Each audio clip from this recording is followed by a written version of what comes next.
Hi, everybody. Welcome back to another episode of Cool People, Big Ideas.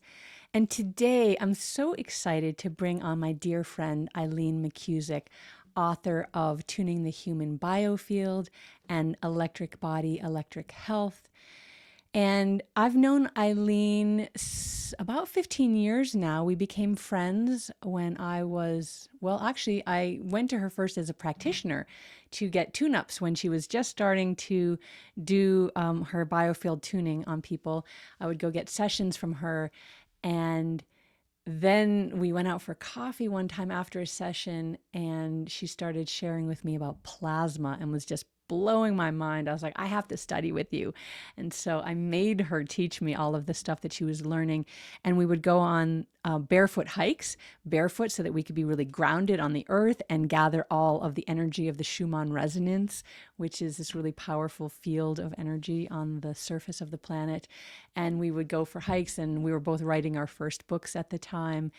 And it was just really a wonderful friendship. I really love Eileen so much. She's so wise and knowledgeable at the same time, which are two different things, wisdom and knowledge. And she's got both of them. And I love talking to her about everything. And she's really one of the people that I call up when I'm stuck with an issue because, to take a quote from Julia Louis-Dreyfus, I find Eileen to be wiser than me. And so I like to call her up when I want to unpack something that's been troubling me or that I've been struggling with. And I also like to call her up and just talk about anything and just have a really playful conversation. And today, what we're talking about is just that. We're talking about play, why we do it, why we don't do it, why we should do it, how can we do more of it, and what is the power intrinsic to this idea of play.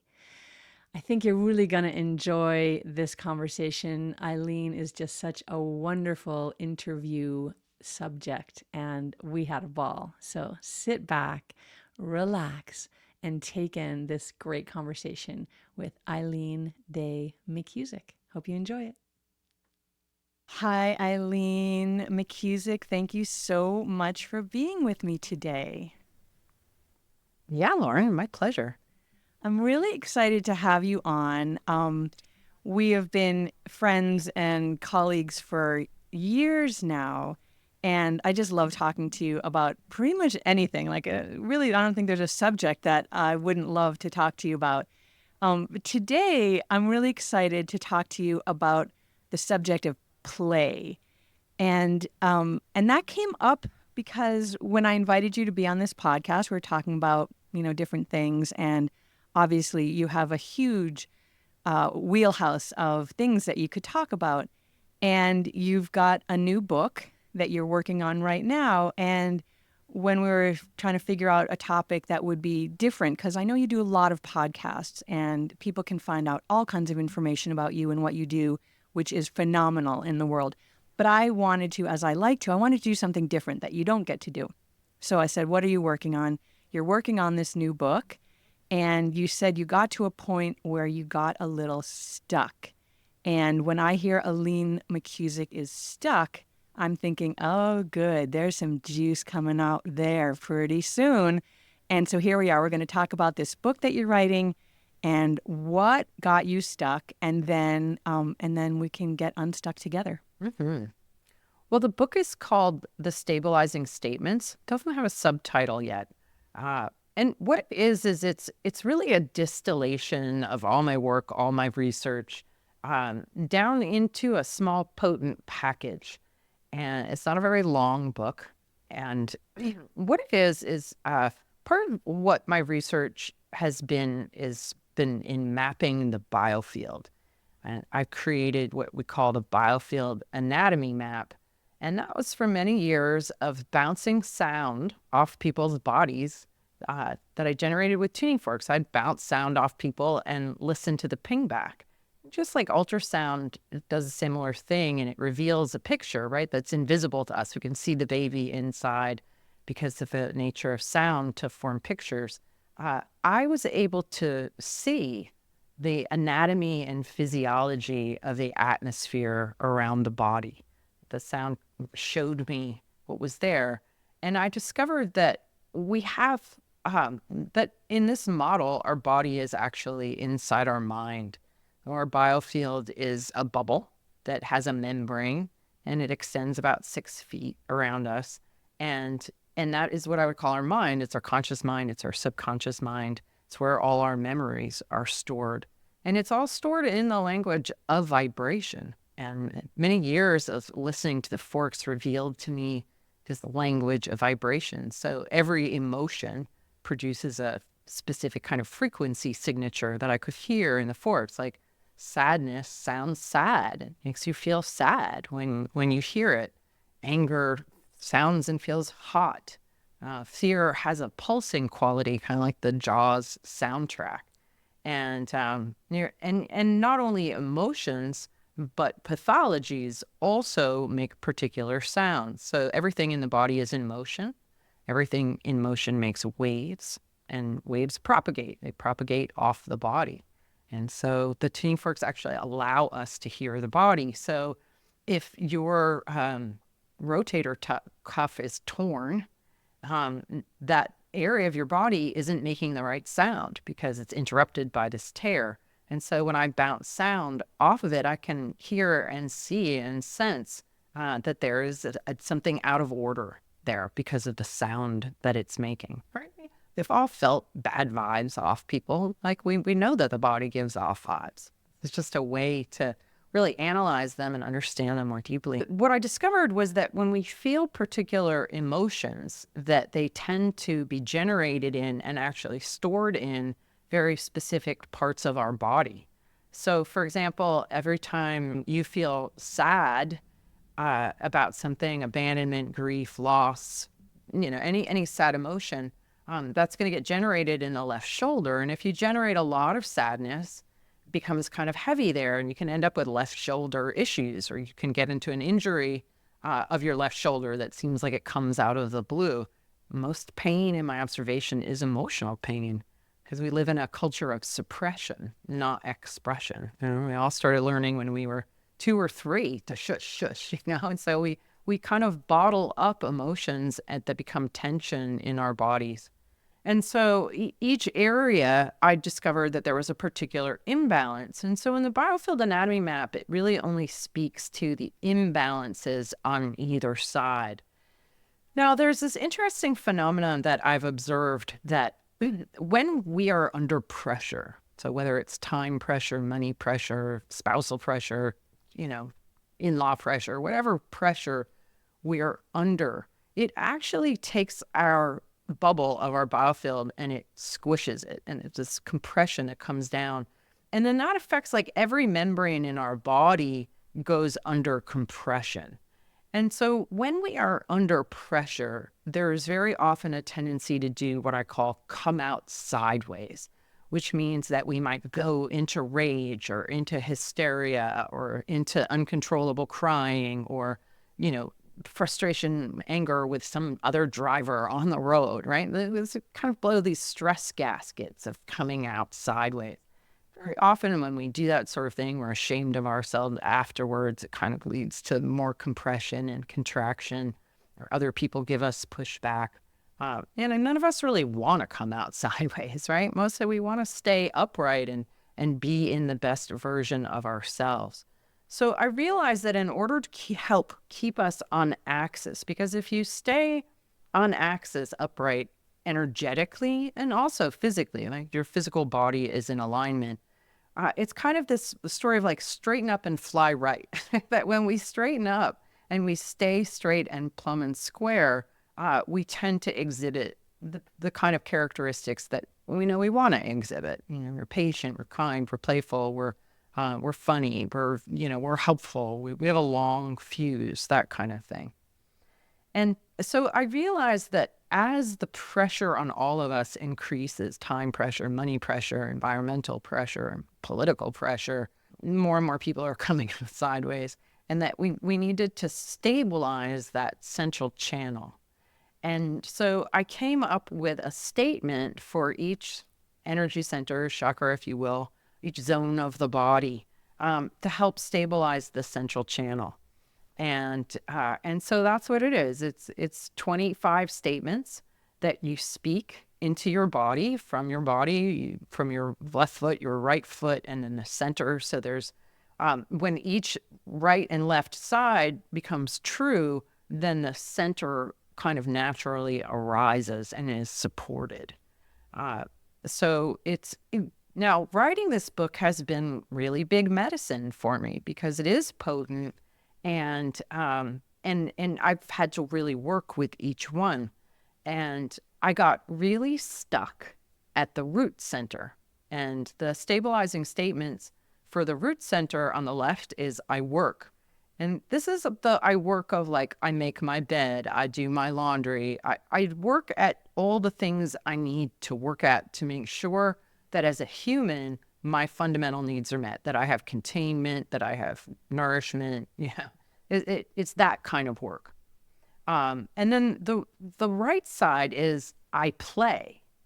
And then the middle is when we have a good balance of work and play, the fact that we're even alive as humans, there's so many cool things here to discover with our bodies, that the sound that kind of arises from the tailbone is yay. It was kind of a weird thing, but these things all sort of dropped in on me. I was like, yay. You think about how kids are, right? They're so naturally like, yay. They get excited about, birthday cake and dominoes going down. And, there's just a kind of a natural excitement for living that wells up in children, that we lose as adults. And part of the reason why we lose the yay is because in most people in our culture, their statements are, I work and I work. I work and I work. And we've lost, especially, and it seems rapidly over the last few years, the desire, the inclination, the freedom, the time, the money to play. And in a culture that was already glorifying the 80-hour work week, of like, oh, that's what you want to do. And now even people who don't want to work 80 hours might have no choice in order to pay their rent and put food on the table. So it's very hard for many of us to play. And I certainly encountered that in myself. I'm like, for me, it isn't I work and I play. It's I work and I overwork. That's just what I've always done. And I even, as I'm coming up against this, I asked my son, he's 23, and I said, Cassidy, what are my hobbies? And he said, research. And then I asked my husband, I was like, what do you think I'm going to do when I retire? He said, work. I was like, Houston, you have a problem. And I don't want to put this book out into the world unless, I really get the medicine and I get it. And it was funny, Lauren, because when you and I had that conversation, I just taught a level 4 Biofield tuning class in San Diego, and it's an improv class. And at the beginning of class, we went around, we asked everyone, like, what's your edge? And I'm sitting there thinking, wow, I don't even have an edge. I got no edge. Man. And then as the class went on and we were making up things to do with each other, one of my co-teachers had invented this way to take the stabilizing statements and combine them into a Biofield tuning session with tuning forks. And so during lunch on the third day, my other teacher did this with me. It's very interesting because when you get to these places and you say these statements, all the stories, beliefs, wounds, all the protests against them come up. And you're really suddenly confronted with all of the reasons why you don't play. Like, I don't have time. I got to be responsible. Like, I'm just, And so all of a sudden, like in that moment, I was like, wow, I actually do have an edge. I don't really play. I don't really play. My husband and I play, but it's with the things that he does, And then you and I got on the phone and you're like, I don't have any trouble playing. Like, I set up my whole life so I can play. And I was like, wow, Lauren, that makes me feel anxious just thinking about having the freedom to do that. So, yeah. Wow. I love that. Okay, before we get to this, because we're going to get back and we're going to dive deep into this edge of yours, I want to, it's accumulation, right? So you're talking about that this work and play is at the tailbone, But with Biofield tuning, and I'm assuming with this as well, you're starting at the feet. And so, Yeah, we okay. start at the feet. So can you give us the statements that bring you up to the tailbone? We don't need to go through all of them to the crown because we're going to read your book. But just to be able to have, level set so we're all at the same root of this play, what brings us there? What gets us to that point? Yeah, good question. So the feet, I have to kind of describe the imbalance of each zone and why the statement is sort of the antidote to that. So with the right foot, the imbalance here is a tendency to be uncertain. So if you've had issues with your right foot or ankle, or you've broken something, you're twisted or strained, these things tend to happen when we're energetically out of balance first. And so what I find in the field of the right foot in an imbalanced way is fear of next steps, uncertainty, instability, feeling like you're fighting an uphill battle, anything that makes the foot kind of do this, kind of waffle, right? So it's a kind of instability around uncertainty. Should I do this or that? I don't know. And so the stabilizing statement for the right foot is, I am stable. I'm stable. So it just brings this stability into a place that wants to waffle. The instability or the imbalance on the left side is a feeling of being stuck or mired, usually in some kind of toxic or unhealthy situation, or even your own behavior that you can't find a way out of. Like you think about if you've ever lost a boot in the mud, right? And you go to pull your foot out of mud and it's glomming onto you. So that's kind of the feeling there. And so the stabilizing statement for the left foot is, I am free. I am free. And so when you say these statements, like if you speak, I am free into your left foot, your mind, your nervous system is going to throw up to you all the ways that you are not free. Right? And this is all just noise in the signal. It's hidden beliefs. It's hidden stories. It really uncovers like all the stuff that's in the way of you feeling the way you want to feel, right? Who doesn't want to feel stable and free? But most of us feel unstable and stuck, right? Yeah. And so when your feet are stable and free, what arises in the middle is what humans do, which is I dance. Right? And it's such a primal thing about being human is our innate musicality, and how traditional peoples throughout time, dancing is a big part of their cultural expression. Right? It's very human to dance. In fact, Paul Stamets discovered that when a landscape, let's say a permaculture landscape, is danced and drummed on, it causes more mycelia to grow, and it produces a more abundant landscape. Oh, I love Isn't that wild? that so much. That's the coolest thing ever. Yeah. Yeah. So as humans, the earth needs us to dance on her. Right? Nice. Yeah. Yeah.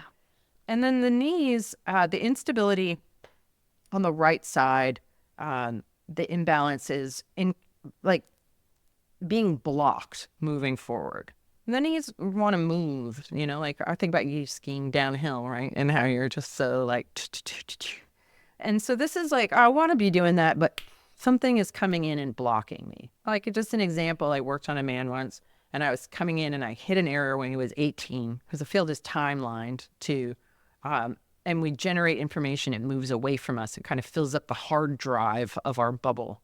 And so I hit this very distinct place at 18 and where he was blocked moving forward. And I said, what happened at 18 where you got blocked moving forward? And he said, well, I really wanted to go to this college and my father really wanted me to go to that college. And so I ended up going to that college, right? But it wasn't what he wanted. It was like somebody else's will coming in.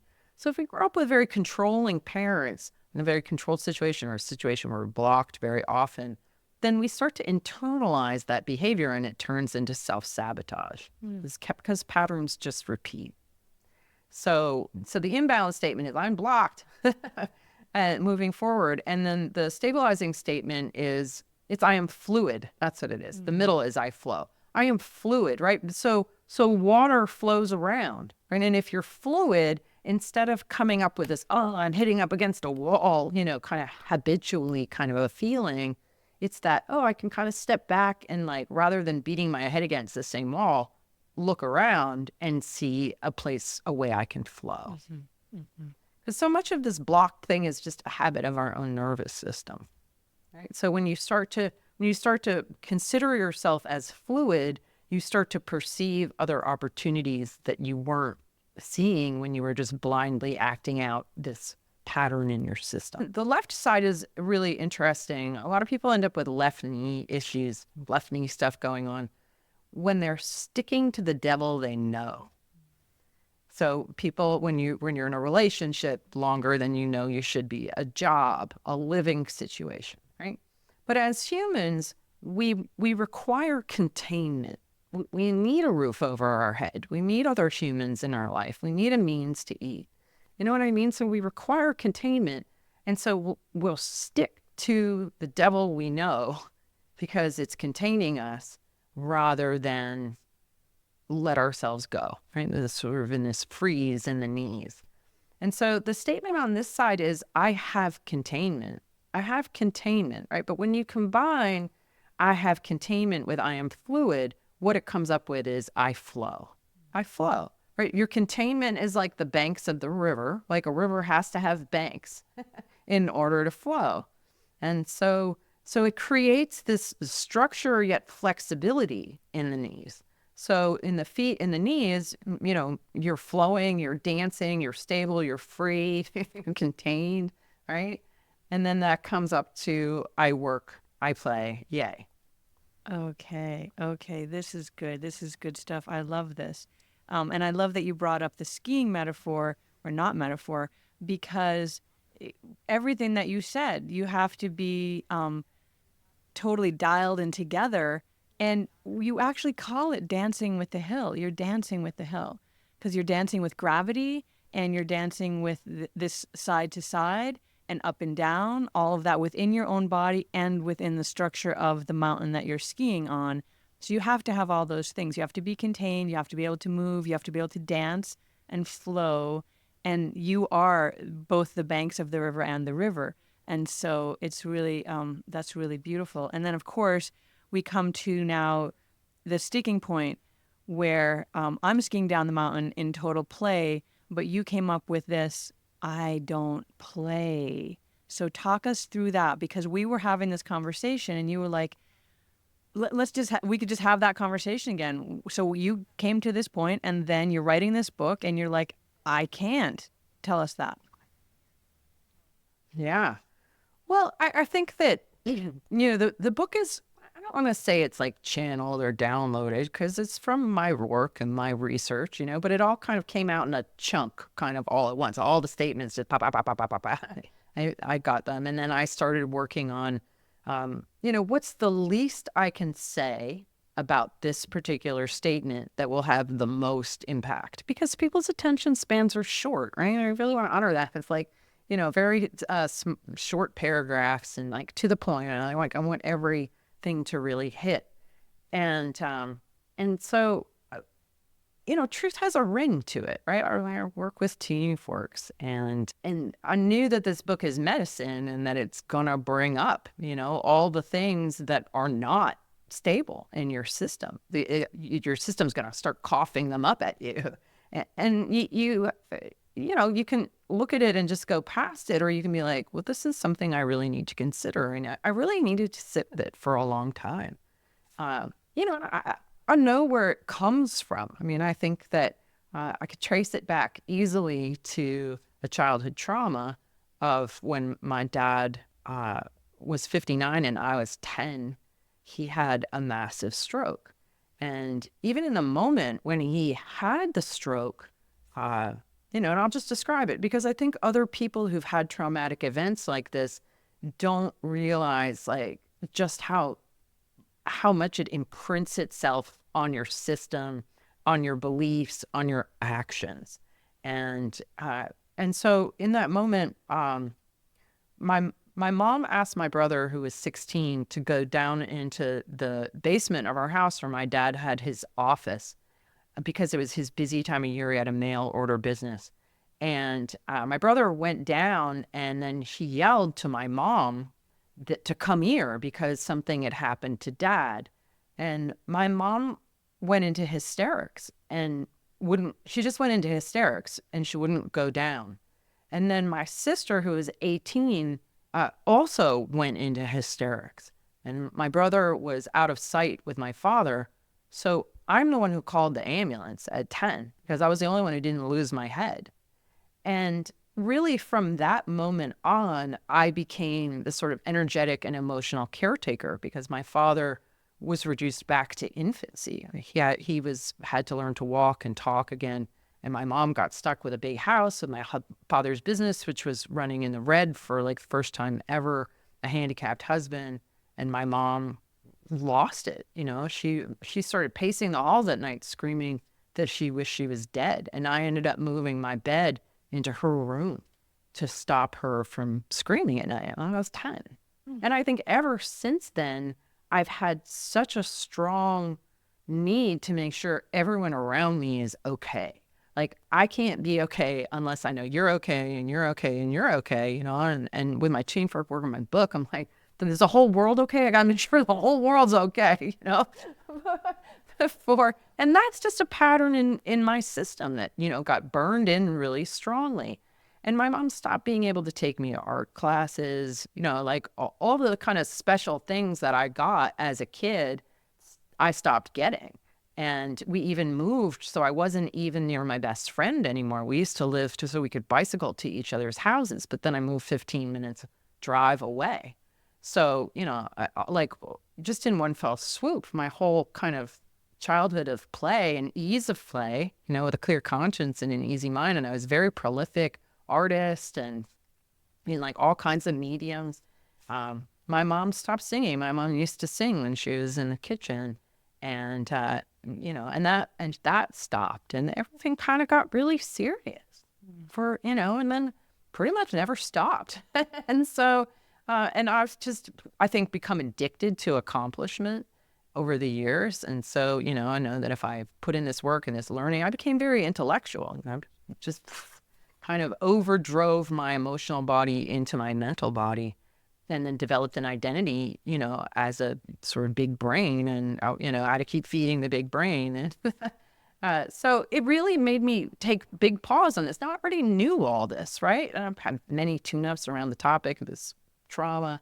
But it wasn't until this statement surfaced, I play, that I really had to go in very deep, and be like, when you told me that you made it so that you could go skiing every day in the winter, like, it brought up real anxiety in my body. I can't even, I'm never going to do that. Right? And so I just keep generating a life around me where I need to show up and be responsible. And I'm afraid, there's something in me that is afraid to not do that. Wow. Wow. Yeah, that's pretty full on. That's very young to have that kind of experience. That's the age when you are still imprinting and you are still developing on how you're going to be, although your personality is shaped before then. So there's maybe some beauty in that there is some well that you can return to, even if it's unconscious, to get back to the joy that you had prior, that you can access that so that you can bring that forward. You talked about what I had said and how I've created my whole life so that play could be the primary thing. And I had a lot of trauma when I was young as well that made me feel very untrusting and unsafe in the world. And so that my only place of safety was really being with myself. Like that's who I trusted, me. That's who I could trust. That was good. And then I also, we talked about this before, I had a lot of early death in my life as well. And my father died when I had just graduated college. I had just moved out to Montana and was just starting to, it wasn't a ski bum then because I was working on the mountain. I guess I was still a ski bum, ski enthusiast. My husband doesn't like the word bum, but ski enthusiast. And I was a snowboard instructor at that time when he died. And so he was 49 years old. It was incredibly traumatic. And one of the things that imprinted on me was we don't have a lot of time. Like 49 years old, like we don't have a lot of time. I could go at any moment. And if I'm going to go, I want to be playing. I want to be doing something joyful. I don't want to be, cleaning out my inbox or, answering emails or paying bills, because so what? And so, that happened later in life for me, but it really was part of the process of like, I'm just starting to become an adult. I was a sub-adult, as we talk about with bears. I was a sub-adult, right? Just fresh. And so I'm going to create my life. And how do I want to create that? And I want to create that there's a lot of joy and a lot of play, because everything else seems so hard and intense and yucky. I want to just be in the sweet spot. And so I want to kind of pivot back to you. And in your world, I've read both of your books. I know you well. You have worked and worked and overworked and started companies and sold companies and built companies and sold companies and walked out of companies because you were working too hard and you didn't want to do it anymore, and did this healing journey and then started a company on that healing journey that is now huge and sounds like a lot of work. When I hear your travel schedule, I get like a little, you get anxious when you hear that I want to go ski every day. I get anxious when I look at your travel schedule. I'm like, oh God, no.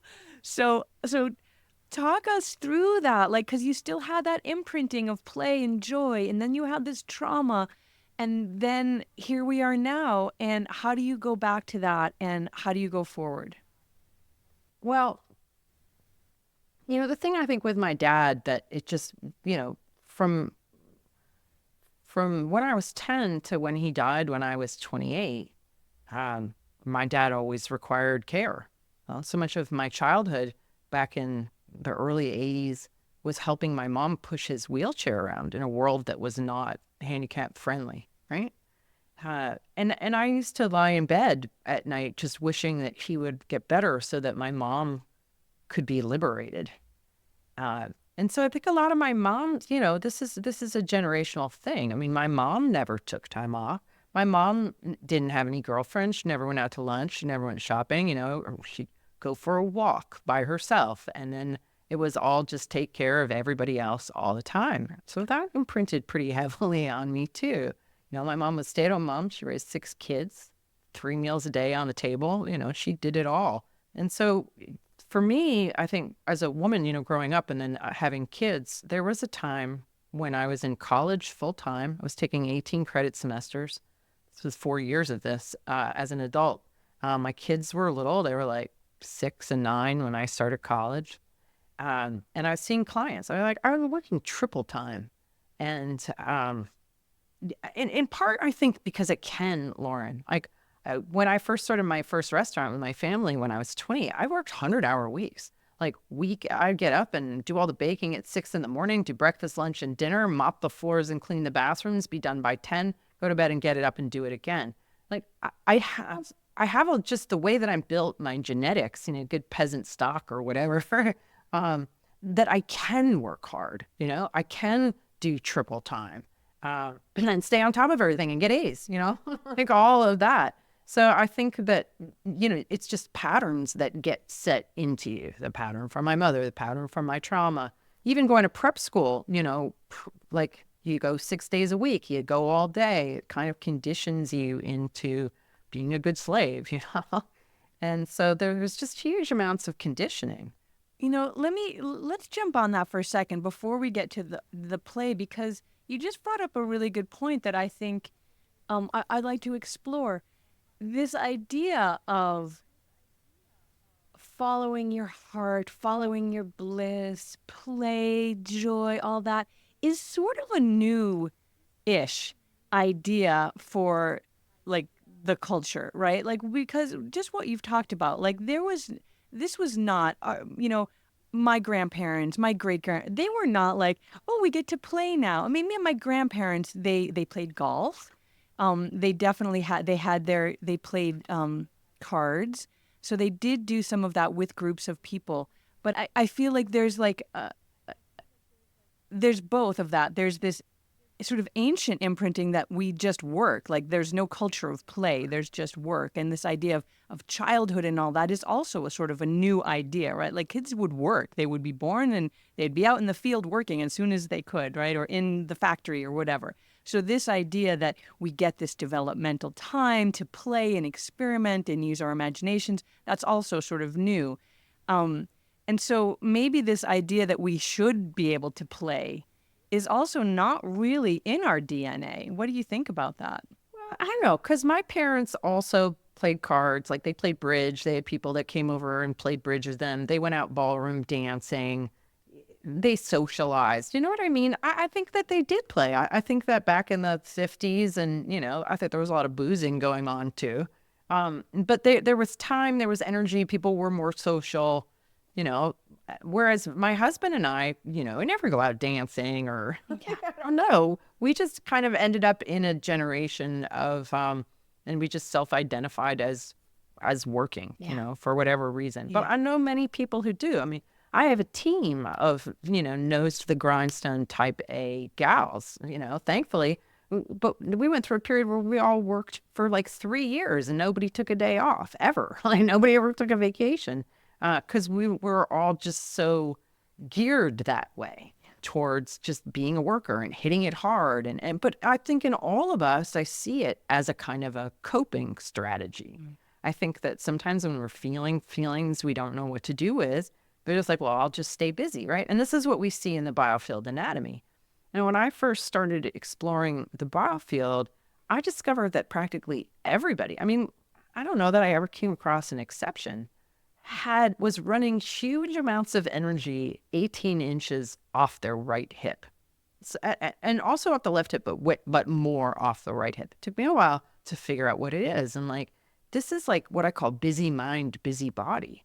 And this is this program that we have to do and to work, and that our self-worth is tied into our productivity, and that we all need to labor to make a living, to be here, right? Like there's this sort of weird, just in the last few generations, way that we are being the products of our labor are being taxed and this and that. You know what I mean? There's just like so much that feeds off of our labor and the way that we're kind of programmed to labor. And so there's this physical busyness of feeling like I need to. There's a cultural, financial necessity for many people of just needing to work way more than maybe they want to. But then there's also an aspect of it that is what I call busy mind.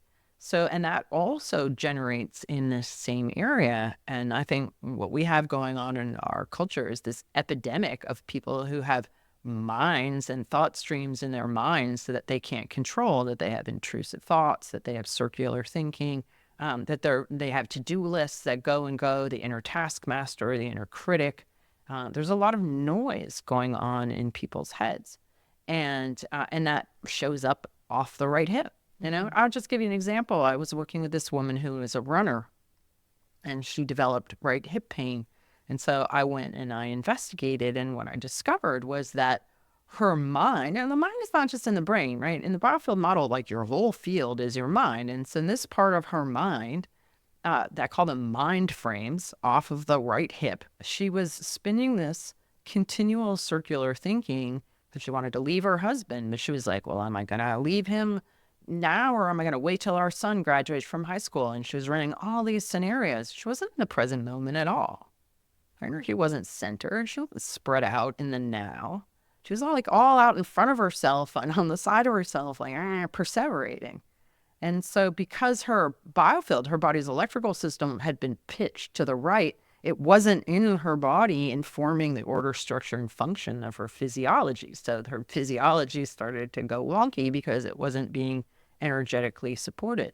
And so I did an adjustment on her. This is what we do in biofield. We just adjust the biofield, bring it to center. And I advised her to keep herself more in the moment.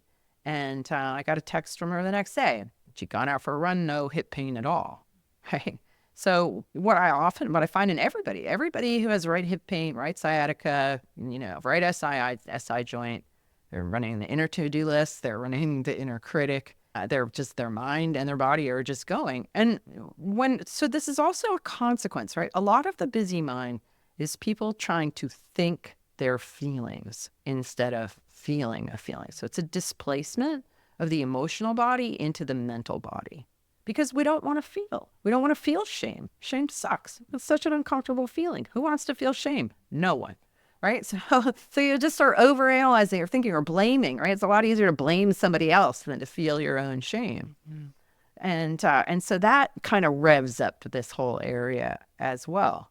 There's just a lot of ways we can go out of balance here. Whereas if we were, I think when we talk about what does it mean as a human to play, I think very fundamentally it's musicality. It's singing, it's dancing. The throat, the center of the throat is I rejoice.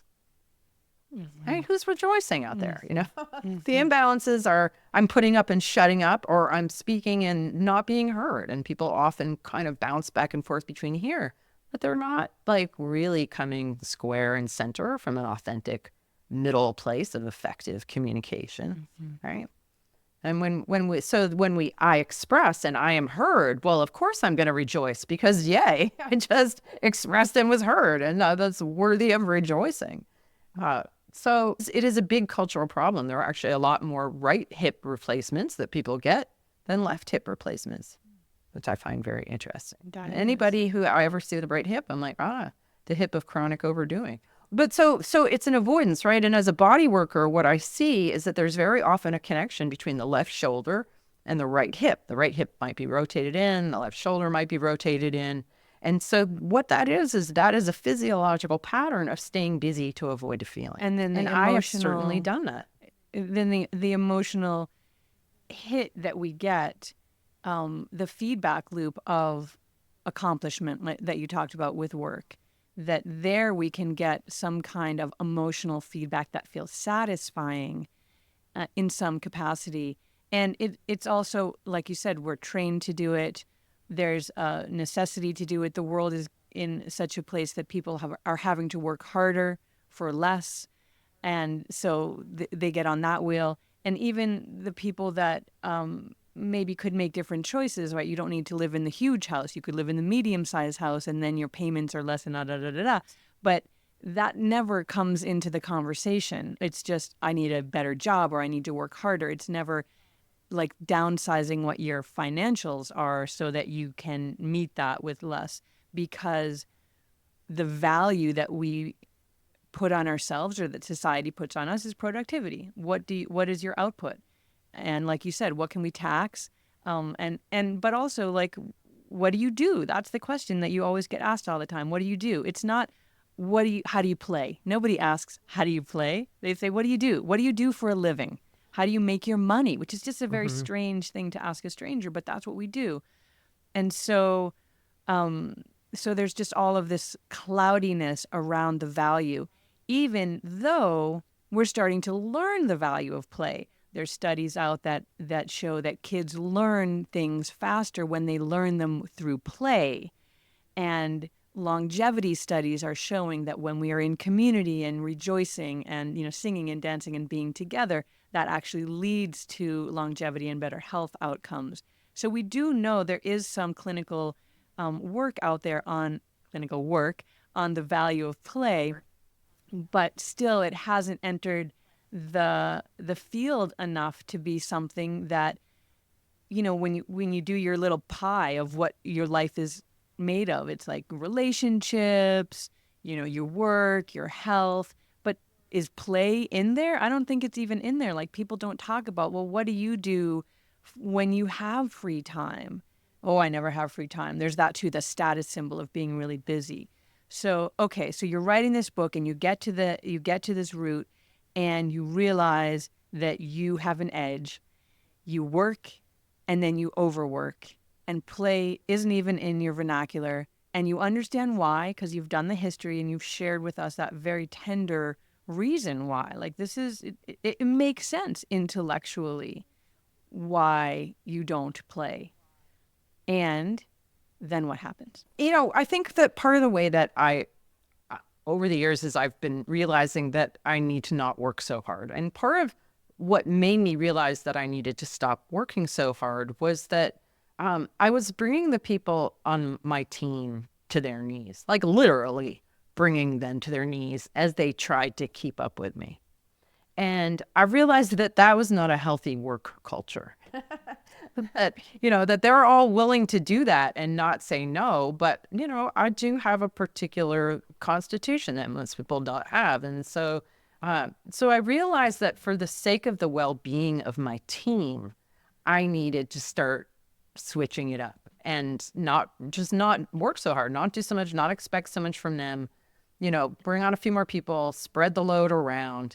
And so we have made a cultural transition within our organization of getting the nose off the grindstone, getting out of our silos of the self-sufficient individual, like figuring out how we can spread the load around so that nobody is doing that anymore. And we've made a lot of strides of that, and we've done a lot of just internal work on self-care, putting yourself first, because self, family, then work, and making sure that everyone is doing that. Everybody on my team gets tune-ups regularly, and we're holding that as a culture and making sure that we don't put in deadlines that make it's like keeping it smooth and easy.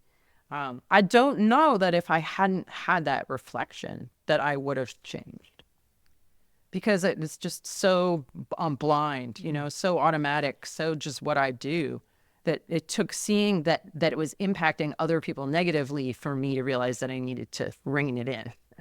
Okay, Yeah. So there's that. And so that's still a little bit in your trauma response, which is making sure that everybody else is okay, right? So you're like learning about play by seeing that everyone else is not okay, so they need a little something. But I want to go back. I want to focus on you if we can. You're in California and you've just had this experience, and we have this phone call, and you're like, I don't ever play. And I was sharing with you all the ways I do play, and you were sort of getting, like you said, just agitated, like, oh, I can't do that. That's And then you decided right then, you're like, I can't finish this book until it almost like it took the assignment, the work assignment to learn to play to get you into that place. So you took the assignment on because you are a good worker. And what did you do? And how did you find your way through to play? Or did you? Well, I think that I'm still finding my way, but I found my way over enough of a hump, and that is actually through the work. So from there, I went up to Ojai, where I work with the Brothers Corin, but I play with the Brothers Corin in this program that we've created called Sing the Body Electric, and we had a full week of being really, really immersed in it. We had 3 days in the studio. We had 2 live events. We were at Esalen first 3 days. We actually changed what we call homework in our program to home play. And in that atmosphere, it's very creative. Like what we do is extremely creative. It's very sandboxy, where it's like teaching kindergartners how to make baby sounds to free up their voice. It's extremely playful. And so I think that through being really, really immersed in that deep play that we do with that. Now, is it play? Absolutely. But I get paid for it, right? And that was what we were talking about how really the definition of play is like, well, there's no outcome as far as like getting paid. That's pure play. So I do get paid for that work. But at the same time, it is pure play for me. It really is pure play. And I realize like that is where I'm happiest, is in that human expression of I sing, I dance, I rejoice. And so I've been bringing just more of the play with my own voice and singing, and I put on music when I'm cooking and I dance around. So I have actually taken the play that I got to enjoy as work, that really opened me up to it. And I've been bringing it home more. So just bringing that enjoyment. I really have been playing with my voice in ways that have been delightful to me. Like I've been delighting in myself by playing with my own voice and the different things that I can do with it. And I think that prior to that particular week, like I hadn't quite broken through into that real freedom yet. Where I was still feeling like, oh, there's still somewhere I need to go, or I need to get better, or I need to, before I just go really break out into the total freedom and enjoyment of my voice and my body. And so I would say I've been singing and dancing more. And that now, am I playing with the jacks that you suggested I buy? I went out, Lauren's like, you need to get jacks and you need to get Mad Libs and you need to get modeling clay. And so I did. And there was a toy store in Ojai. I went and bought all of them. I have not played with them yet. I haven't, right? So that's the sort of thing that I like, why I look at the jacks, they're sitting in this nice little pouch on my desk and I'm like, haven't played with them yet. But I still might, right? I still want to. I definitely want to play with the Mad Libs with somebody. So it's a work in process, but I would say that I got over enough of a hump that I was able to actually, it was like a cork coming out of a bottle. All of a sudden I was like, when I was able to finally finish my first draft. So that felt good. I love that. But there was another part to that equation too, Lauren. And I think people can relate to this because I had another statement that hung me up as well, which was my right shoulder. And when Jill was doing that stabilizing statements tune-up on me, she got to my right shoulder, it felt like the energy was coming from my heart and like going through a kink in a hose. And I realized that like so much of my giving has been from that trauma response. Like, why did I create this whole system and, all this stuff? It's like, because I've got to make sure you're okay. And so that's what so much of my giving has actually come from the trauma response. That's not wrong or bad. I mean, I'm really grateful for, everything that I created. But when Jill got in there and I felt that kink in the hose and I said the statement, I give, the whole construct of giving from the wound just totally showed itself to me. And I was like, wow, that's really interesting. And so that was a place that I really had to work on those statements to make I give feel like it was really truly coming from my heart and going down a clear channel of my right arm, that I'm giving of my heart.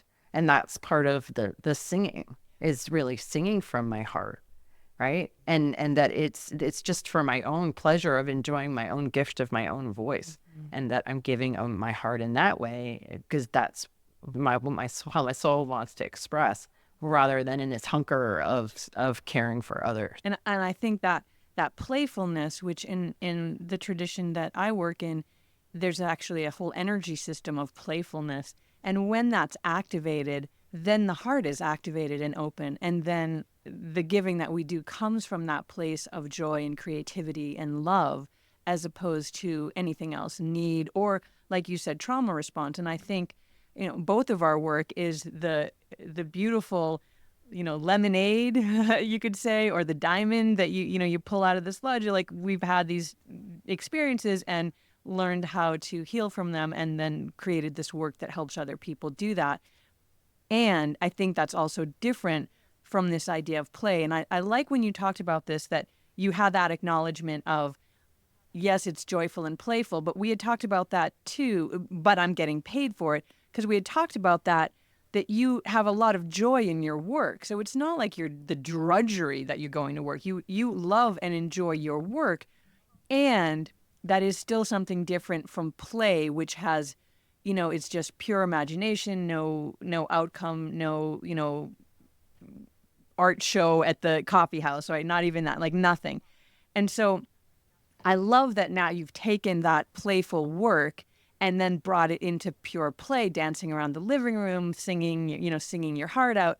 So my next question for you is, have you experienced the value? Like, what value have you harvested from that pure play? Like, this answers the question of why play at all? Who has the time? What experience have you had with that?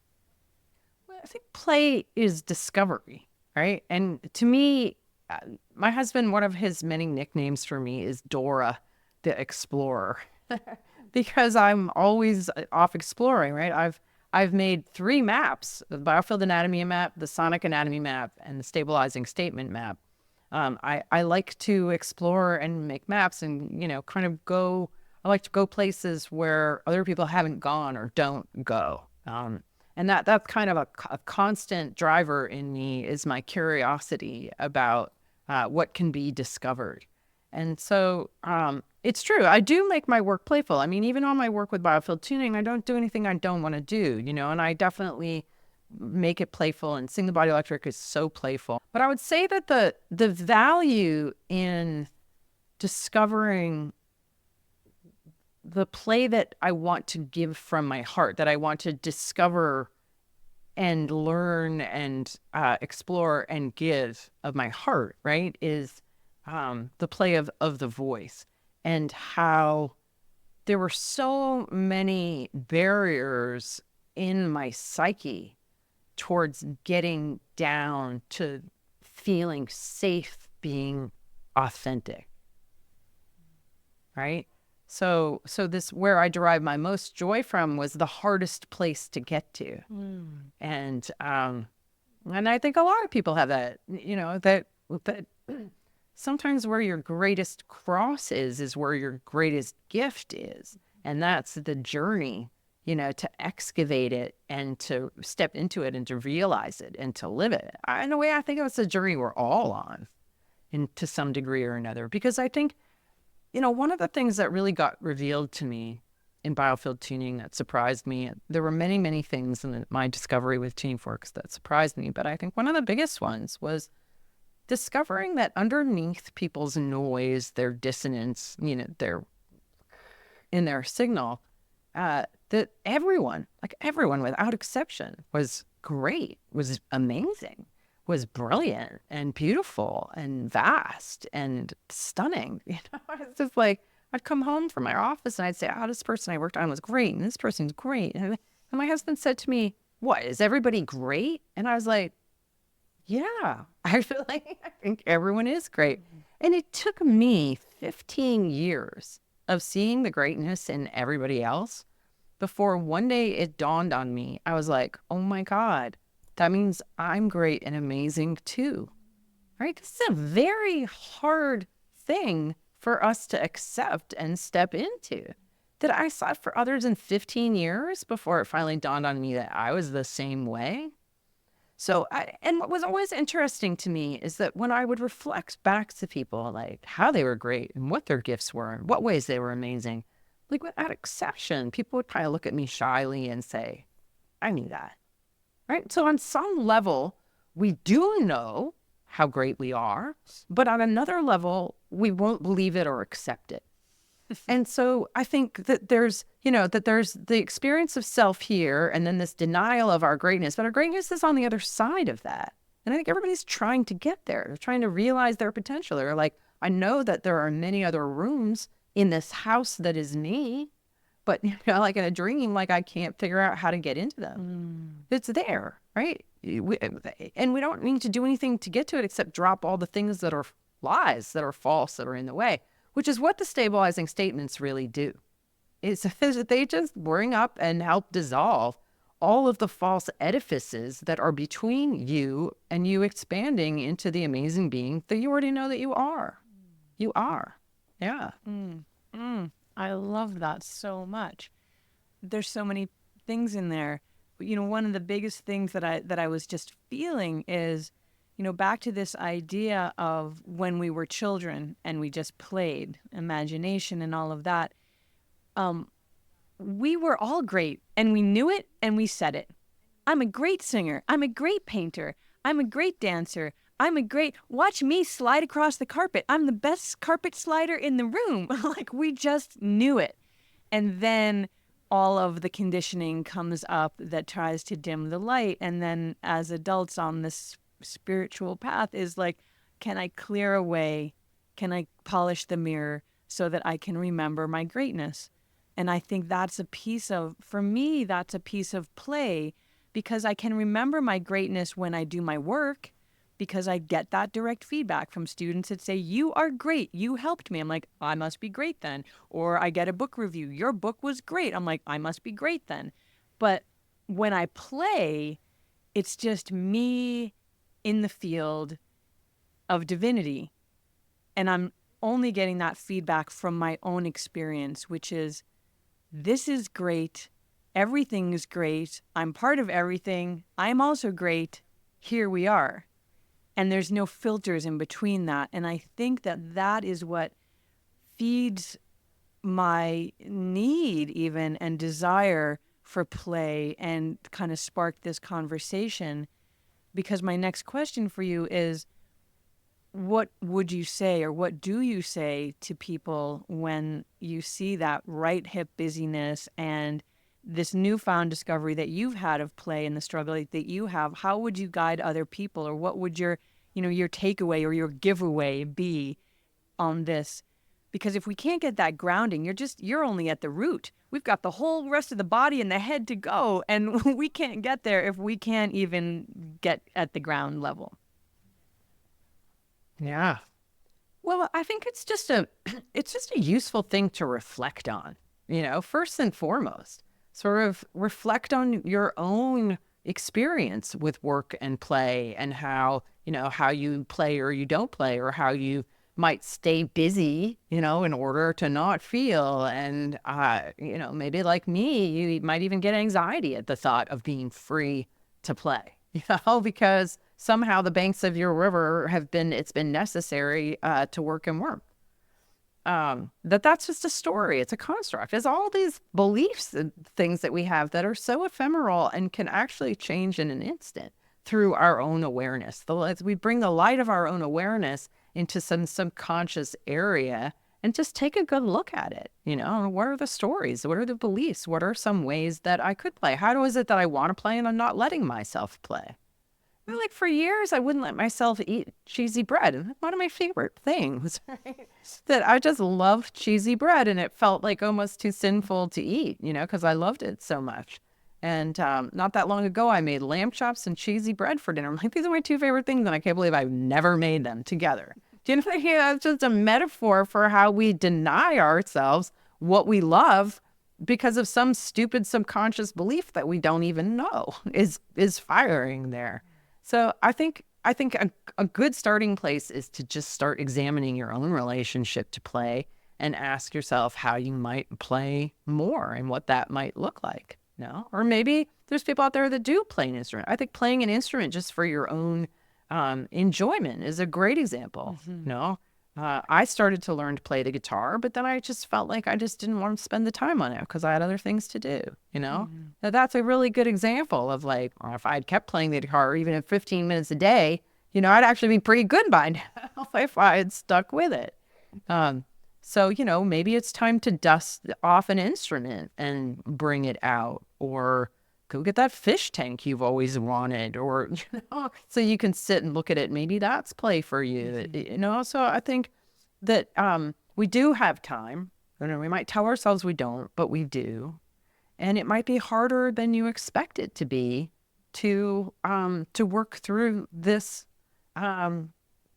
because like we said earlier, there's so many layers to it. It's not necessarily an easy fix, but certainly worthy of pondering and observing where your process goes with it. I like that. I love the instrument idea.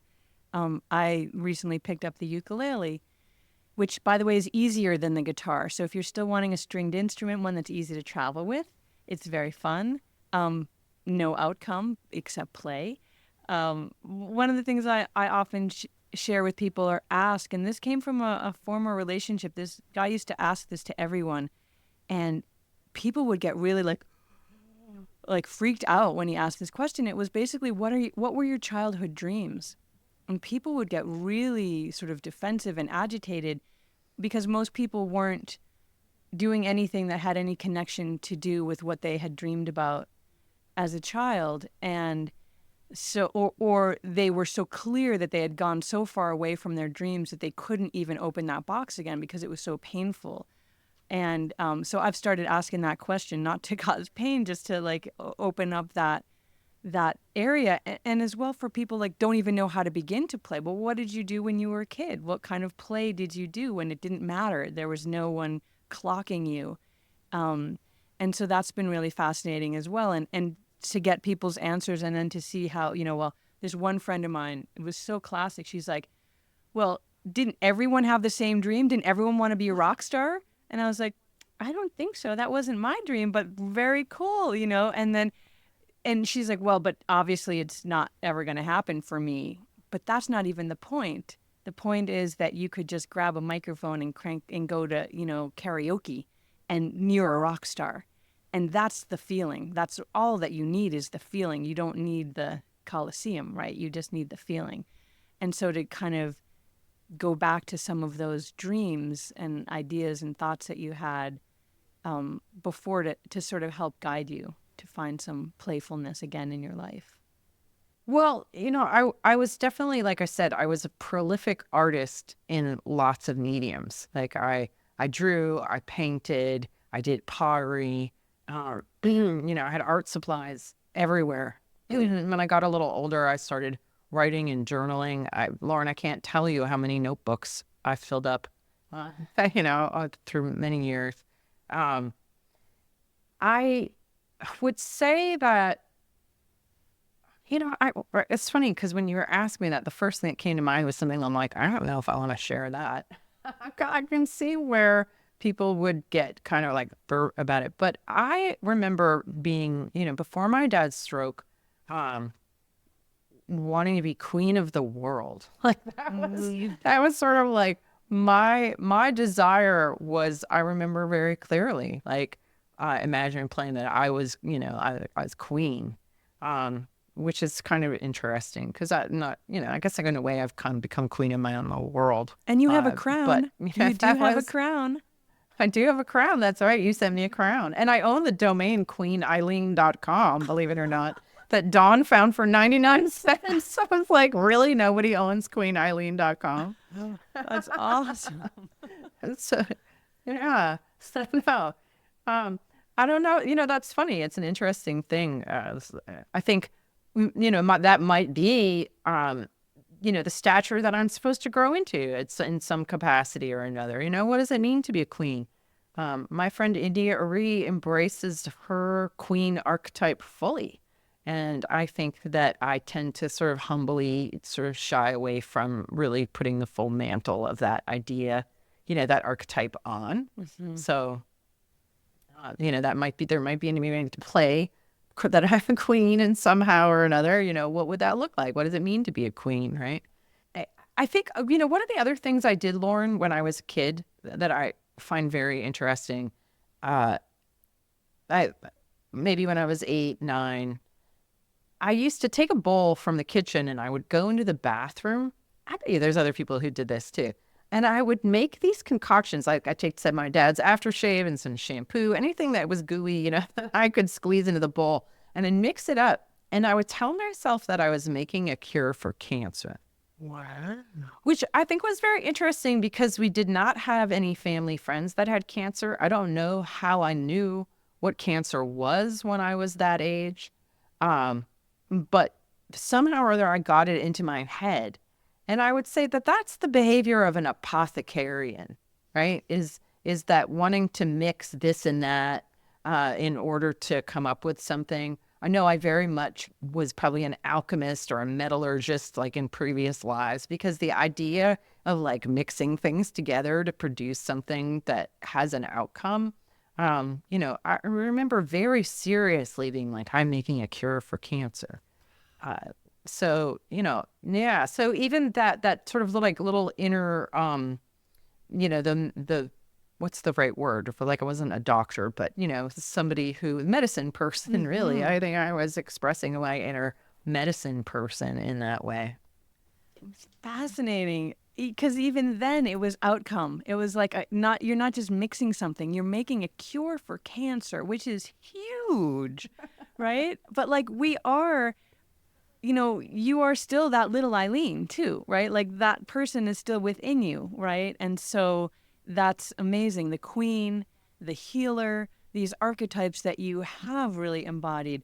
were there, were really apparent there, as in a young age, and I know, and I have that too. I recognize that, that in myself. I won't tell any funny stories, but I've got a couple in my head that just like I'm the same person that I was way back then, and there is something comforting in that, because again, both of us having gone through some quite traumatic experiences, to recognize still that the wholeness of you maintains throughout.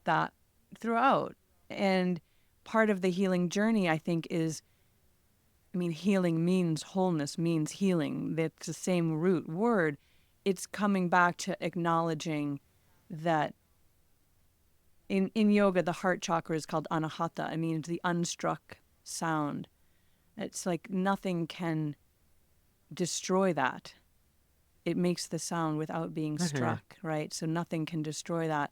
And so that exists. And I think for me, the power of that playfulness is coming back to reminding myself of that wholeness. Before all the constructs of what I was supposed to achieve in life, or didn't achieve, or failed, or succeeded, or whatever, underlying all of that is this pure joy of incarnation that I think many children have, that if we lose that joy of incarnation, we see a lot of the problems that are in the world today, because we don't have that reverence. That's the yay. That's the yay. That's the yay. That's the yay. Yeah. Yeah. And in order to have the yay, you have to be able to play. You have to be able to play. Yeah. I think we've just come to like the gem of this is, like, if we want this world to be the beautiful world that it can be for everybody, we have to come to yay. Yeah. Yeah. Yeah. And that means we have to let ourselves play. You know, we have to let the leash out and give ourselves permission, and even set boundaries around it, and and bring that playful spirit into what we're doing. You know, it might just be as good as putting on Diana Ross while you're washing dishes. You know, it's just allowing that yay to start to find its way into being, because if we don't have humor, if we don't have play, then boy, does this place suck. Do you know what I mean? Every people just die and nonsense goes on, and it's like, what are we even doing here? What are we even doing here? Yes. Yeah. Yeah. There is so much yay potentially. There really is. Like it's everywhere. Yay can be found in many, many places, and the more that you bring that into your being, the more levity, the more brightness, the more good spirits you're fostering in a place that's kind of dark at the moment. Yeah, I love that. That's so beautiful. Sometime soon, I hope, we're going to be together again in the same place with some smooth wooden floors, and we're going to play jacks.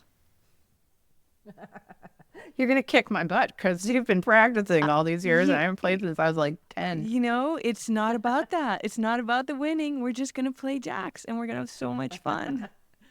And I can't wait to read this book. I'm looking forward to it. Yeah, I am too. I can't wait to read this book. And thank you so much for this very playful time together. I've really enjoyed it. It always is just so... This is playful. I know that this is work for both of us. We're doing podcasts, and, you know, it's part of the work. But I'm going to take a little from you as well, that the work can be joyful and playful, and should be, and needs to be. And so then you can have the play in your work, and then the play outside of your work, and then your life can be playful, and you can have the joy factor. Yeah. Yeah. And it's okay to be that way. You know, you don't need to feel guilty, because guilt is going to want to come in and be like, but people in that part of the world are, like, I can't feel good because, you know, there's all kinds of things will pop up, the constructs of why you can't, why you shouldn't, da, da, da, da, da. It's all just noise. It's freaking noise.